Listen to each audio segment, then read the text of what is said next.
Olá, sejam bem-vindos para mais uma vacina de pensamento. Nós hoje temos connosco a Ana F.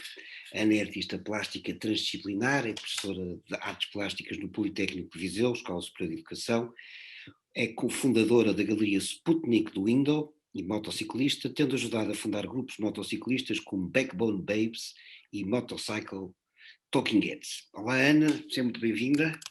Olá, Dinis. Muito obrigada, desde já, pelo convite que Eu é, me eu é fizeste. que agradeço. Eu costumo sempre começar por agradecer por teres aceitado o convite e desta vez, tendo em consideração esta apresentação que eu fiz, vou começar de uma maneira um bocadinho diferente. Andar de moto é para ti uma vacina? Ai, sim, é uma vacina, olha, é a minha meditação. Ok? É quando eu estou comigo mesma e não estou com nada ao mesmo tempo, sabes? É assim um escape, é um escape do dia a dia.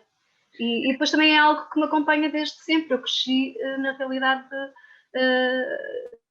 andar de moto. Meu pai andava de moto, não tinha carro. Por isso, eu sou daqueles bebés, daquelas crianças do Portugal dos anos 70, que andavam entre os pais de moto. Os meus pais eram muito jovens, a minha mãe foi mãe com 18 anos, por isso eu até ia para a praia de moto, era assim. E na altura tudo era permitido, não é? Era uma cena assim um bocadinho até terceiro mundista, em que as crianças andavam de moto com os pais, não sei o que Percebo muito bem. acontece. Então, pronto, é uma meditação. Então, o que é que poderá ser para ti uma vacina de pensamento? Diz-me. Olha, Como conceptualizas isto?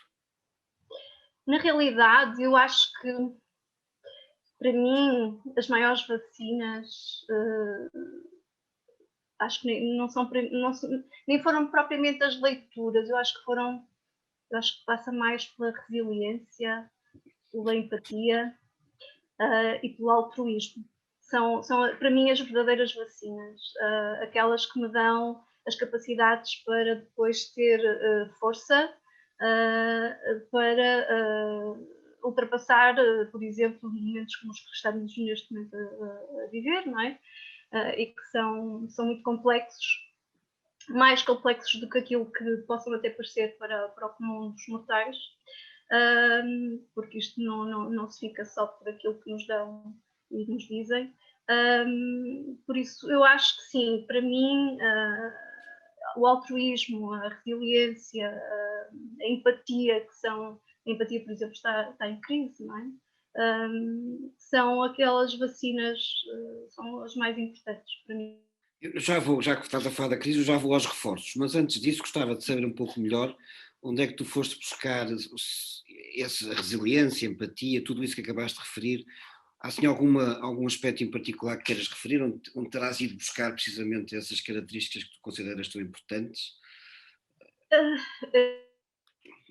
Eu sei, por exemplo, que tens uma relação muito próxima com os animais. Eu já lá vou, mas não sei se isso também terá contribuído para a forma como hoje, para aquilo que acabaste de dizer e para essas vacinas que acabaste de referir. sim, na realidade, agora que falaste dos animais, e lembro até de algumas conversas que fomos tendo, e até de um documentário que passou há pouquíssimo tempo na televisão, Sim. que mexeu muito comigo. Não o documentário, porque é bastante recente, mas a atriz, a personagem principal, digamos assim, a pessoa, foi uma das minhas referências quando ainda pequena, ainda criança. Pode até ser um pouco um clichê, porque vou falar da Brigitte Bardot, não é? Mas o que é certo é que eu, quando era pequena, eu falava nela e via como sendo a minha referência, aquela pessoa que acabava por ser uma mulher incrível, que acabou por também estar um bocadinho à frente do seu tempo, na altura, acabou por também ser muito importante, ter um papel muito importante na libertação feminina, digamos assim, e ao mesmo tempo o facto de ter rompido com, largou tudo para trás, a sua vida de atriz e de modelo, de ícone da altura, não é? Para Agarrar a causa dos animal, animais, da proteção animal, da sim. proteção animal. E foi curioso quando tu me falaste no documentário que ia passar dali uns dias, porque na realidade ela foi para mim um modelo, nesse sentido. E a causa animal acompanhou-me desde sempre, desde muito pequena. Havia algo ali que não estava bem, explicado. Não é? E a forma como nós lidamos com as outras espécies é algo que mexe mesmo muito, muito comigo desde sempre. Eu desde pequena que faço greves de fome, fazia, agora não preciso de as fazer, mas lá em casa era complicado, ainda por cima do lado da minha família paterna, eu tinha agricultores, os ditos agricultores de subsistência, que tinham sempre alguns animais que acabavam por cultivar as terras, e cada vez que eu tinha, e era onde eu passava as minhas férias de verão, passava muito tempo com os meus avós paternos. E aquilo para mim era uma cena muito complicada, ter que digerir tudo aquilo que, para uma miúda da cidade, não fazia sentido. Não fazia sentido termos galinhas que têm nomes, com quem falamos, mas que a seguir está no nosso prato.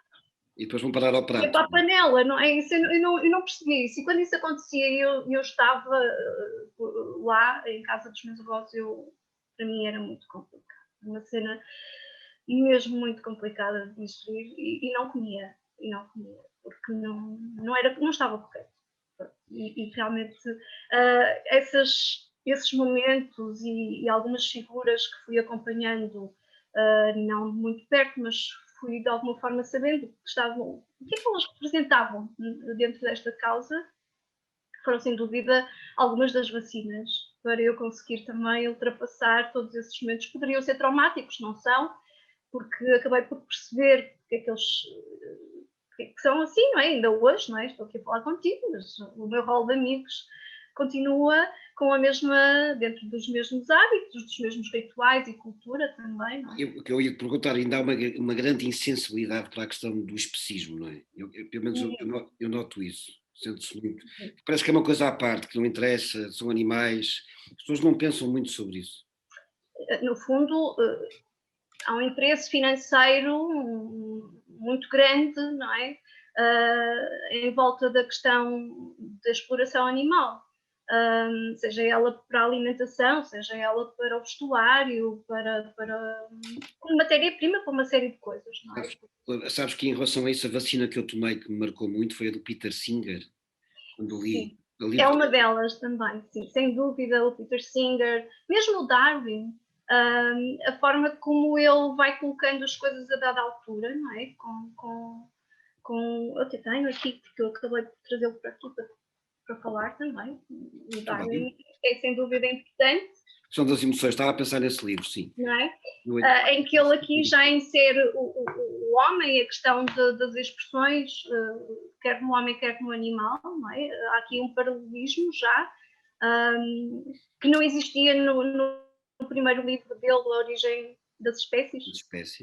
Ele só falava na questão animal, mas não colocava desta forma, tão próxima da espécie humana, não é? Aqui é criado realmente um paralelo, há aqui um entendimento, há aqui mesmo uma experiência no sentido de perceber que tanto os animais como os homens acabam por se exprimir de formas muito semelhantes. E ele começa por fazer este paralelo com as crianças, porque as crianças acabam por ter uma energia diferente, estarem muito mais, se calhar, ao nível, e ele aí começa até mesmo por referir isso, não é? Elas estão muito mais ao nível dos animais, não é? A forma como se comportam. E pronto, sim, foi sem dúvida uma das minhas vacinas, foi sem dúvida o Darwin e o Peter Singer também, mais tardiamente. No caso do Singer, acaba até por ser quase, toda a gente o refere, quem está mais dentro da causa animal, acaba por referir o Singer, não é? É um exemplo. Embora o Singer também seja um utilitarista, ele vê o animal tendo também, de alguma forma, alguma utilidade, não é? Não te esqueças que o Singer também escreveu esse livro em 1975. Ora. Né? E, portanto, na altura eu acho que aquilo deve ter sido absolutamente revolucionário. Pelo menos eu quando li-o em 2000, se não estou em erro, quando saiu na Via Ótima, E aquilo marcou-me imenso, que eu vi aquilo de férias, e aquilo foi um choque. Um choque. Caramba, que choque. Nunca mais voltei a olhar para os animais da mesma maneira, garanto. E ainda hoje tenho esse. Eu não sou completamente vegetariano, confesso, mas sempre que como carne, tenho aqui um problema complicado. O Singer aparece e começa-me a dar cabo aqui. É uma coisa tenebrosa. Eu sofro um bocado com isso. Sabes o que é que. O problema aqui também tem a ver com os nossos próprios animais, porque eles comem animais. E eu, como eu tenho uma cadela, e tu sabes, e um gato.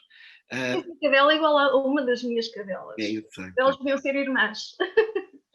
E isso acabou por amenizar um pouco a coisa, pronto. Mas eu vivo mal com isto, sou franco. Eu ainda não consegui resolver. Ainda hoje comi uma francesinha vegetariana, no fim de semana comi uma francesinha vegetariana e hoje comi uma pizza vegetariana. Ia falar contigo, era só que me faltava, se não comesse, não é? E tento ao máximo, mas de vez em Não, quando. Imanava tem uma energia. Tu ias sentir. Muito bem. Voltando, portanto, continuando, mais para além do Singer e do Darwin, queres referir mais alguma. Olha, tenho aqui. Ali, já falaste de viagens, quer dizer, não sei, não falaste de viagens, mas podes falar de viagens. Eu sei que tu gostas muito de viajar, aliás, eu estive a fazer a pesquisa e vi, por exemplo, aquela tua passagem por Marrocos, pronto, mas não te quero induzir, tu é que sabes. Sim, pronto. Relativamente à questão do especismo, não é? Deste tema, eu tenho, por exemplo, o Steve Baker também. Tenho aqui alguns, eu tenho vários livros. Eu acho que não consegui ficar assim nesta coisa da escolha. Mas olha, o Peter Singer, sim, a libertação Animal, sim. animal, não é? Também o animal. Desculpa. Eu esse não. Ok, eu esse não conheço, confesso. O animal pós-moderno, a forma como nós vemos o animal hoje em dia, não é? Sim. A forma como também o utilizamos, que é um dos assuntos que me interessa imenso, a forma como o animal é representado ao nível da arte contemporânea, de que forma é que o utilizamos ou usamos, se fazemos uso do animal vivo também, neste caso, enquanto matéria-prima, quer vivo, quer morto, não é? Existem diversos trabalhos, basta ir buscar o Damien Hirst ou até mesmo a Katika Simons, são diversos exemplos que nós conhecemos de alguma forma e vemos que o animal também é utilizado como matéria-prima, de uma forma abstratizada, que foi assim que também a nossa cultura e as sociedades nos foram, de alguma forma, criando lugar para o animal nas nossas sociedades, não é? Sabes que eu, quando era, já há muitos anos, na altura trabalhava no teatro, lembro-me que eu já não lembro do nome do indivíduo, mas ele fez uma performance, foi das coisas mais alucinantes que eu vi, que ele pegou nos pintainhos, as pessoas afeiçoaram-se todos aos pintainhos e de repente eu pego no pintainho e corto-lhe a cabeça. Podes pôr a pensar, e bem, aquilo aquilo foi no teatro, se não estou em erro, foi ali no do Heroísmo, foi, pronto, aquilo podia ter dado para torto. Muitas pessoas quiseram, mas aquilo foi muito impactante porque, quer dizer, eu nem sei bem o que é dizer sobre aquilo, porque foi tão impactante a forma como ele fez aquilo, que eu fiquei, aquilo traumatizou-me imenso, mas por um certo sentido percebi que é que ele queria pôr-nos a pensar sobre o assunto, mas quer dizer, a meio como o fez é que foi muito violento. Ou então aquela história daquele indivíduo, já não lembro o nome, que pôs um cão a passar fome, lembras? Aqui há uns tempos atrás. Sim, o Abacuc, na Nicarágua. Consegui esquecer do nome dele também, quer dizer, pronto. São abordagens que, por vezes, criando a ideia de que estão a criar aqui um questionar de como é que nós aceitamos que um cão errante, de alguma forma, morra completamente com um olhar aliado de quem passa por um animal que está abandonado, não é? Que é errante. Ou gatos silvestres, ou o que é que seja, e que vemos perfeitamente que precisariam de algum apoio, alguma ajuda, e que tiramos a cara simplesmente porque estamos ocupados no nosso dia-a-dia, não é? E é um ser inferior, supostamente. E de que forma é que nós aceitamos isso, mas depois não aceitamos que o animal morra preso dentro de uma sala de exposições, numa galeria ou num museu, Claro. e que se levantem vozes indignadíssimas, não é? Porque na realidade o cão até tinha ração ali ao lado, mas não consegue chegar, não consegue comer. São questões, são abordagens que pronto, depois nos levam para campos realmente mais éticos, não é? Mais ligado à ética e que dão para estarmos sempre a discutir estas coisas, mas o que é certo é que a evolução, no sentido de criar um melhor bem-estar àquela criatura, àquele indivíduo, que não deixa de ser um indivíduo, não é? De outra espécie, pronto, leva a este questionamento. Agora, são questões éticas, não é? De que forma é que nós permitimos que isso aconteça e se é considerado arte ou não, é toda uma discussão à volta destas propostas que nos chocam, obviamente. Mas, na realidade, as pessoas desconhecem também, de uma forma geral. Eu tenho muitas conversas até com alunos nos intervalos, quando descobrem que eu sou vegana, que sou ativista desta causa. E quando eu começo a falar da forma como os animais são criados e de que forma é que são tratados na grande indústria, não é? Da pecuária, eu noto que realmente ficam chocados. Ainda hoje há um desconhecimento muito grande relativamente à forma como os animais são tratados. Nós não vemos quem come carne, quem come peixe, não é? O omnívoro não vê o que acontece dentro dos matadouros ou dentro dos corrais, não é? Daquelas grandes... Se visse, provavelmente a maior parte deixava de comer, não é? Digo eu. Já dizia o... Ai, falta-me agora o nome.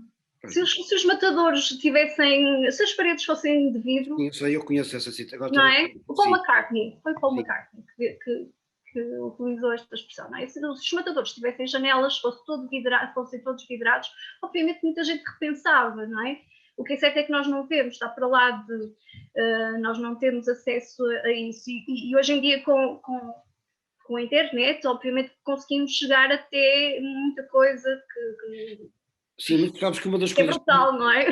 Uma das coisas que me impressionou mais no texto do Peter Singer foi o facto de ele ir buscar os relatórios, aquilo que supostamente estava a ser produzido por aqueles que produziam aquilo e que se deviam defender. Isso é que foi espantoso. Ou seja, ele não foi buscar textos panfletários. Não, ele foi buscar os relatórios dos veterinários, os relatórios, pronto, que as pessoas da área te faziam, e aquilo era absolutamente aterrador, e supostamente devia branquear a coisa. Agora imagina como é que realmente é. Isso é que eu achei realmente impressionante. Olha, aliás, pronto, e reforços mais recentes, pronto, eu não sei, desculpa, eu interrompi-te porque este é um tema que também me interessa, também mexe comigo, e eu lembro que isso foi realmente, o Peter Singer foi uma vacina, e eu estava ansioso por encontrar alguém com quem pudesse também conversar, porque eu não a referi na apresentação do meu projeto. E se calhar também ao convidar estava a pensar nisso, pode ser que a Ana fale sobre o assunto. Ai, sem dúvida, porque a minha forma é o meu dia-a-dia, eu passo horas, eu tenho aquela capacidade de ver coisas que já não preciso de as ver, não é? Porque a informação que existe e os vídeos que existem, felizmente cada vez mais há filmes e documentários sobre esta questão, mas eu sou uma chata, porque realmente eu dou comigo com a conversa a cair nisto, não é? Porque na realidade é algo que precisa ser falado e eu, enquanto artista plástica, enquanto professora, eu tenho essa responsabilidade, sim, não é? Para mim, eu vejo isso como uma responsabilidade de alertar e de falar nestas questões, porque tudo o resto, na realidade, todos os meus pares acabam por... e acho que é aí que eu tenho o meu lugar. De alguma forma tenho que falar desta questão, porque é pertinente, cada vez mais pertinente. Nós estamos a atravessar esta pandemia, que também tem uma ligação muito direta com esta questão do produto, daquilo que nós comemos, de que forma é que chega até o nosso prato, aquilo que é permitido ainda hoje fazer com as outras espécies, não é? Neste caso na alimentação. Não é uma questão, às vezes dizem, e há uns anos atrás, quando eu comecei a dar aulas, foi no básico, no terceiro ciclo, E recordo perfeitamente dos meus alunos dizerem: professora, na altura eu era vegetariana, a professora é vegetariana, o que é que come? Havia uma total desinformação relativamente às dietas, ao nosso próprio organismo, de que forma é que ele está ou não preparado para digerir a proteína animal. E os meus alunos achavam piada porque era recorrente de turmas para turmas, diziam-me: come erva? O que a professora come? Come erva? Não como. Mas isso é uma coisa que ainda se nota muito quando nós vamos para o interior do país e dizemos que queremos vegetariano, põe-nos uma salada, fica outra. Ou então uma omelete é maravilhoso. Exatamente. Quero uma omelete de queijo, ou até de fiambre, às vezes é estranho. Os cogumelos, não é? Omelete de cogumelos. Pronto, e realmente é algo que me preocupa, que me interessa muito cada vez mais. Eu tenho um filho que nunca comeu carne nem peixe. Conseguiu chegar até esta idade e se calhar até pensa e tem boas notas e faz desporto, sei lá. Perfeitamente normal, não tem problemas nenhum. Vou brincar, é evidente. Nem de crescimento, sempre foi um meu percentil até bastante elevado, no sentido, enquanto era mais bebezito, até de crescimento. Nunca teve problemas absolutamente nenhuns. E olha que eu não sou pessoa mais... eu não vou a nutricionistas. Eu não tenho essa coisa de eu quero me tornar vegano, vou ao nutricionista, faço tudo direitinho. Não, eu não sou nada assim. Tenho uma preocupação que é tentar saber sempre mais e ter uma alimentação muito diversificada dentro do que é uma alimentação, neste caso, hoje em dia, vegana, não é? Ana, mas tu não notas que as novas gerações já estão muito mais sensibilizadas para isso? Notas? Sim. Sim, e neste contexto, sim, no contexto em que estamos académico, que eu sou professora, não é, no Politécnico, em que apanho alunos dos 18 aos 20 e tais, não é? Hoje em dia eu consigo falar com eles, têm uma outra sensibilidade, outra postura. Completamente diferente, além de que, de ano para ano, tem cada vez mais alunos veganos, já nem falo vegetarianos. É como eu também noto isso até nos trabalhos que recebo. Não é? E vejo isso também no facto, por exemplo, de existir agora sempre 3 pratos lá na nossa faculdade e curiosamente o vegetariano é o que acaba primeiro. Portanto, isso nota-se que realmente que há outra sensibilidade e que estas gerações mais jovens já têm outra postura completamente diferente. E, pelo menos, é a experiência que eu tenho. Pelo menos nas nossas áreas, por isso é que eu dizia em artes plásticas, isso nota-se muito.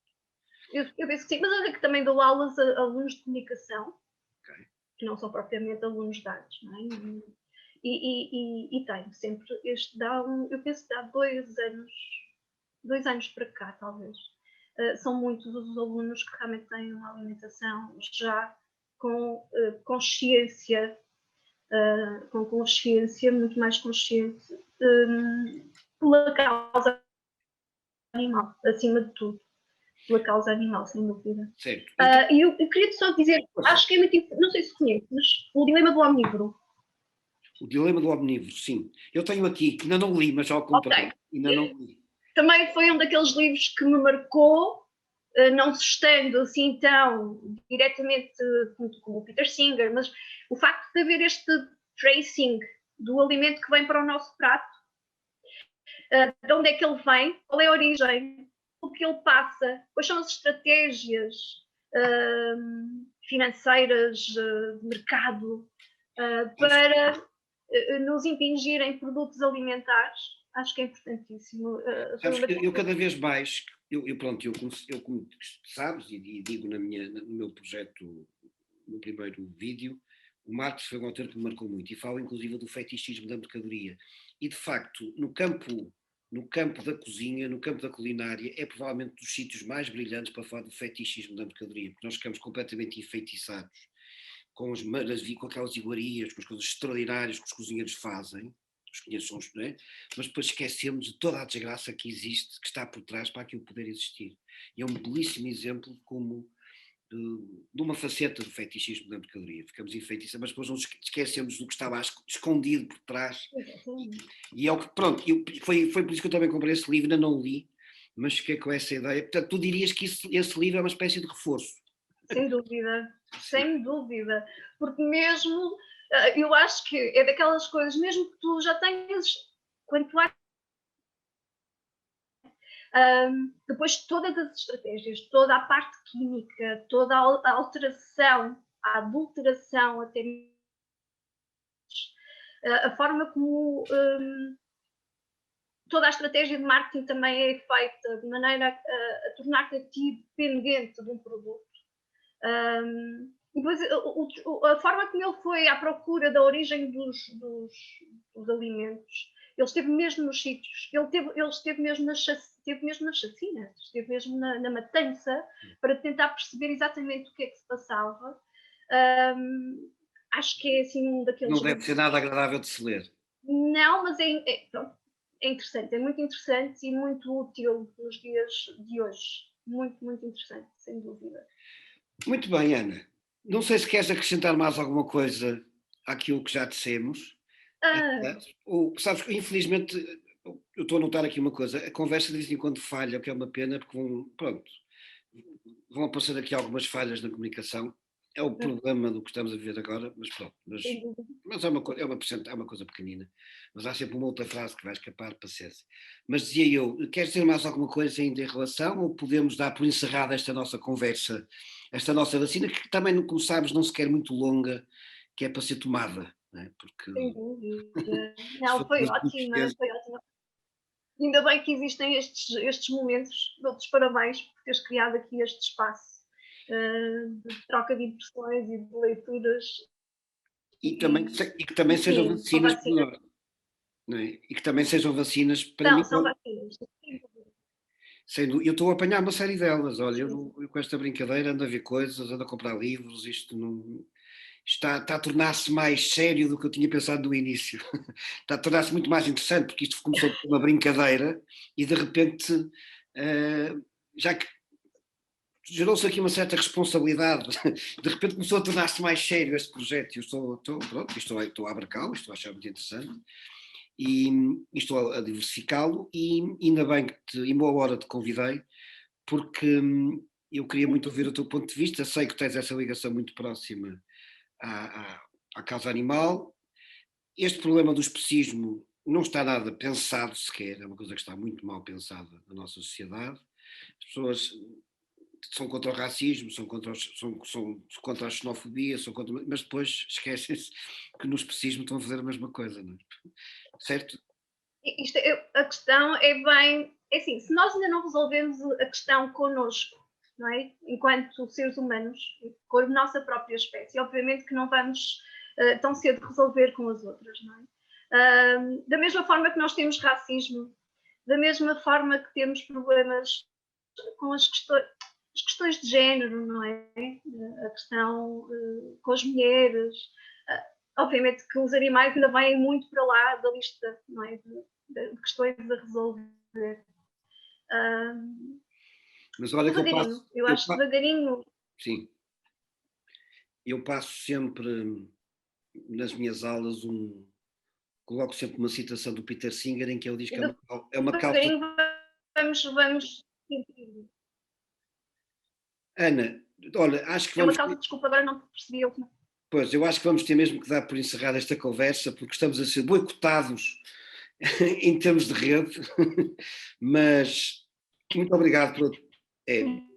isto de facto não está a correr bem. Pronto, muito obrigado pela tua partilha, ficaste paralisada e de vez em quando vai aparecendo uma Ana, às vezes a sorrir, outras vezes a assustar. Ok, está a ter alguma piada esta parte final. Muito obrigado pela tua partilha, um beijinho grande, fica bem, até sempre. Com licença.